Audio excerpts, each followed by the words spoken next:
One day, Edward was in the shed where he lived with the other engines. They were all bigger than Edward and boasted about it. "The driver won't choose you again," said Gordon. "He wants strong engines like us." But the driver and fireman felt sorry for Edward. "Would you like to come out today?" "Oh, yes, please," said Edward. So they lit his fire, made lots of steam, and Edward puffed away.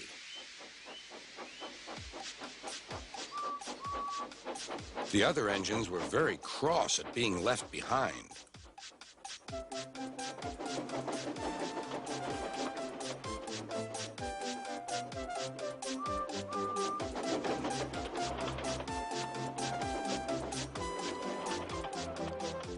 Edward worked hard all day. The coaches thought he was very kind, and the driver was very pleased.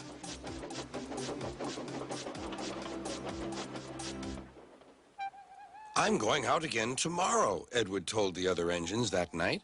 "What do you think of that?" But he didn't hear what they thought, for he was so tired and happy that he fell asleep at once. Next morning, Edward woke up to find nothing had changed. Gordon was still boasting. "You watch me, little Edward, as I rush through with the express. That will be a splendid sight for you. Goodbye, little Edward. Look out for me this afternoon."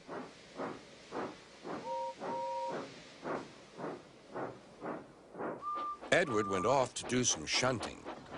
He liked shunting. It was fun playing with freight cars. He would come up quietly and give them a push. Then he would stop, and the silly freight cars would go bump into each other. "Oh!" they cried. "Whatever is happening?"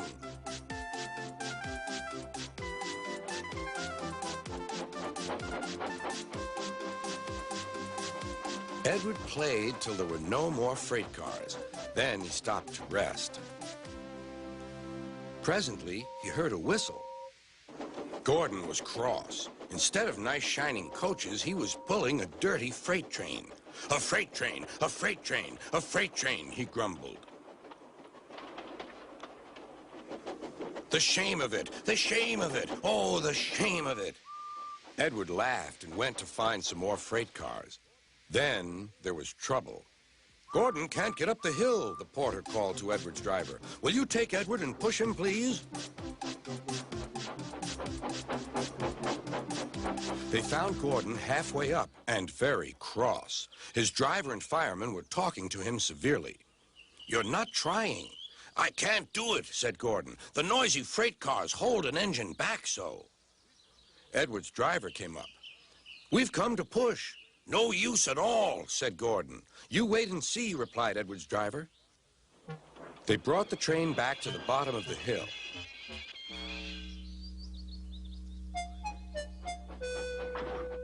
"I'm ready," said Edward. "No good," grumbled Gordon. They pulled and pushed as hard as they could.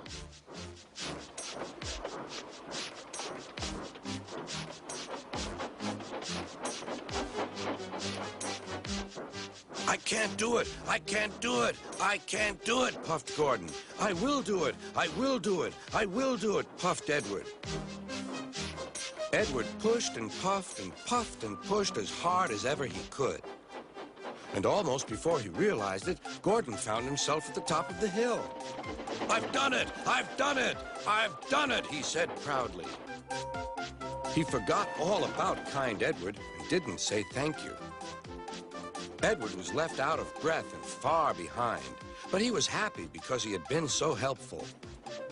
At the next station, he found that the driver and fireman were very pleased with him.